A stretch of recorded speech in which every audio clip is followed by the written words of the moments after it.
Just how much better does LeBron James make his teammates?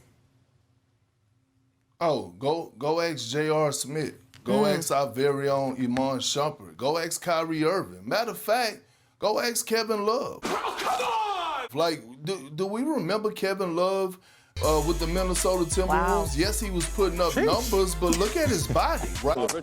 Get him! Look at that before and after with Kevin Love. Minnesota Timberwolves look young, look full of life, look energetic, looked happy, very much so. But if you scroll on over and look at the Cleveland Cavaliers picture, he had a face full of hair, he was turning gray, and he had a stale-ass face. That should tell you what type of teammate LeBron James was to him. Ooh, that's a bingo. Oh, I see what you did there. You ain't slick, bruh. Oh, yeah, he was putting up numbers, but when he got to the Cleveland Cavaliers, look at his body. Yeah, because he was stretched the hell out. He went over there, did not know what the hell he was getting into. He was a walking double-double for 4 consecutive seasons. He gets over there to the Cleveland Cavaliers, 19-7, 17-8, 19-11, 18-9, 19-11. Bruh, he was drained. But you're going to come out of your fat, pot-belly, southern nigga mouth and say he makes his teammates better? Stop lying. Look at his body, right? Look at the change in his body, his health, his mindset, right? Like knowing. And when you share a locker room with LeBron, you know what you see what's happening. And then you talking about his health? Didn't he have to go to therapy after playing with LeBron James? Because all of the scrutiny he was taking, the media was tearing him apart because they felt as though he was underachieving playing with LeBron James. How do you go from a future Hall of Famer potentially to a role player, a mid-level guy that is now being passed around the league, and then all of a sudden he's trying to get over there to the Philadelphia 76ers? Evidently, he ain't learned his lesson. Stupid motherfuckers. Hey. Trying to go over there and have a good old reunion with your boss, Bronda. And Big Percocet, shout out to my subscribers for that name, had the nerve to mention Kyrie Irving. Rookie of the year, by the way. Next year, All-Star. Next year, All-Star. Next year, All-Star. Bronda shows back up 21, 19, and 25. He leaves Bronda 24, 24, 27, 27, 27, 26, 25. Kyrie already had the game. He was already that guy. He was under the assumption that the Cleveland Cavaliers were going to be his team. But here goes this team destroyer, this player destroyer, coming back, destroying Kyrie. Now Kyrie's getting all the blame. 2017, he tries to get him traded, but listen to Big Percocet, he makes his teammates better. Knock it off. Man, sit your ass down. He brought up J.R. Smith. J.R. Smith wasn't an all-star player. He was actually one of those good 3-and-D guys for the Denver Nuggets and the New York Knicks, right? He wasn't a bum. You can have him in your starting lineup. You can even have him coming off the bench. He was actually decent. 13, 12, 15, 15, 12, 13, 18, and 14. He could do something for you when he was with the Knicks and the Denver Nuggets, which he stole from Carmelo Anthony along with Iman Shumpert from the Knicks. He gets over there with Bronda, his numbers drop. 13, 12, 8, 8, 6, and 2. But you can't call sticking a guy in the corner to shoot threes making them better. You're just diminishing their skills and limiting their game. LeBron James, even being the best player in the NBA, is very unselfish, meaning he allows other guys to actually shine. Listen to some guy, you say, this guy is stupid. On the basketball court, where a lot of great players, they suffocate you and they don't allow you to, do the things that you're good at. So everything that Kenny Smith said in that clip is the complete opposite of everything that I just broke down. But the difference is this. He's lying, and I'm telling the truth. How does that happen?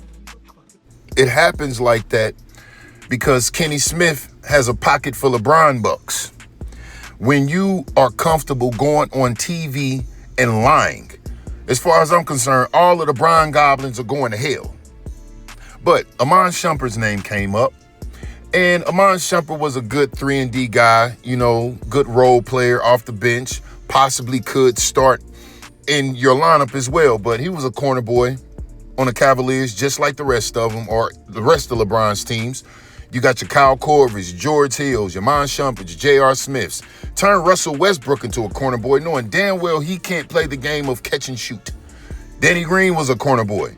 And the list is long as my legs put together.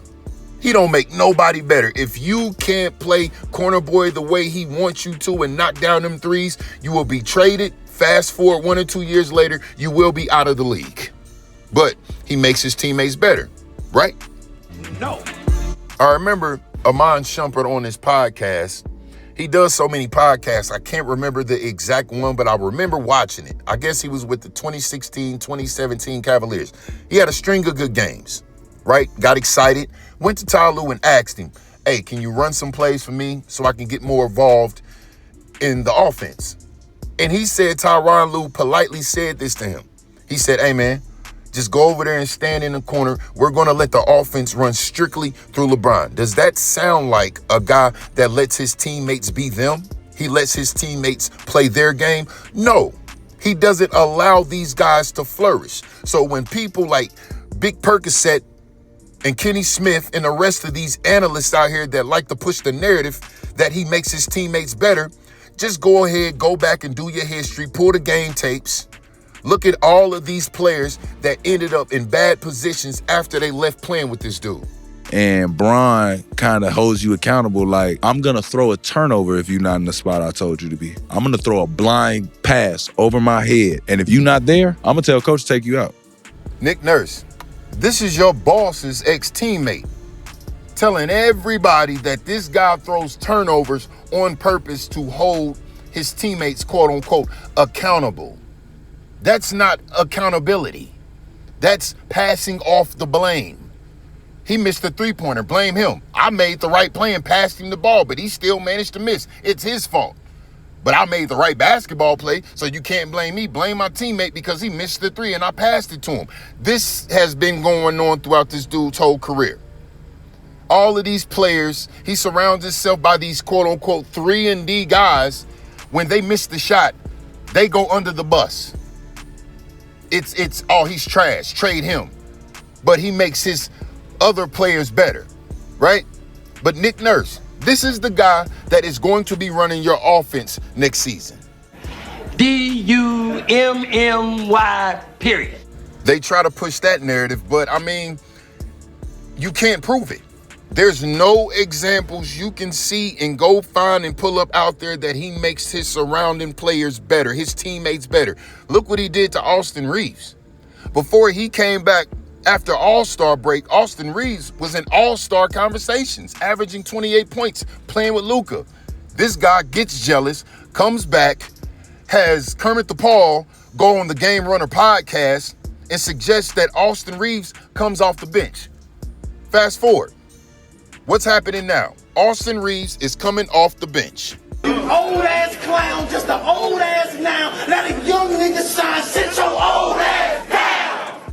Another young player's career that y'all are about to ruin. Young VJ Edgecombe. You got Kermit the Paul and Max Kellerman sitting on his podcast telling him, oh, don't worry about the stats. That'll come later.